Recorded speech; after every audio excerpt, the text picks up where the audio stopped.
BRS party BC ధర్నాకు పిలుపునియడంతో ఈరోజు 112 డివిజన్లో తొంటంజన ఆధ్వర్యంలో మరి అంబేద్కర్కు మరి మెమోరియల్ చేయడం జరిగింది. మరి బీసీ బిల్లు నేను కూడా హైకోర్టులో నేను కూడా ఇంప్లీడ్ అయి ఉండే. మరి నేను అప్పుడే చెప్పినా ఇది బీసీ బిల్లు ఖచ్చితంగా స్టేస్ అని అప్పుడే చెప్పినా. మరి రేవంత్ రెడ్డి గారు కేవలము స్థానిక సంస్థల ఎలక్షన్ ఇస్తా అని చెప్పి ఆయన బీసీ డిక్లరేషన్లో మరి అక్కడ కామెంట్లో చెప్పడం జరిగింది. అంతా కూడా ఒట్టి డొల్లా అని నేను తీర్పు రాకముందు 1 డేనే ముందు చెప్పిన.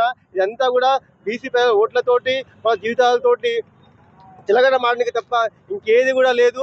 మరి నిజంగా చిత్తశుద్ధి ఉంటే 1951 ఫస్ట్ అమెండ్మెంట్ యాక్ట్ ప్రకారం మరి 243 15 క్లాస్ 4 16 క్లాస్ 4 ప్రకారం మరి 9th షెడ్యూల్లో పెట్టి దీన్ని చట్ట సవరణ చేస్తేనే ఇది ఆమోదం అయితే అని ప్రతి ఒక్కరు కూడా తెలుసు. కానీ వీళ్ళు కావాలని చెప్పి దీన్ని ఏదో జీవో ఇచ్చి ఇది పాస్ అయ్యే విధంగా ప్రయత్నం చేసిరు.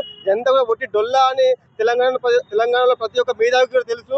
మరి రానున్న స్థానిక సంస్థలు కానీ వచ్చే మున్సిపల్ ఎలక్షన్లు కానీ ఖచ్చితంగా మీకు చిత్తశుద్ధి బీఆర్ఎస్ పార్టీ తరఫున ఖచ్చితంగా మీకు తెలుసు. ధన్యవాదాలు తెలియజేస్తా ఉన్నా.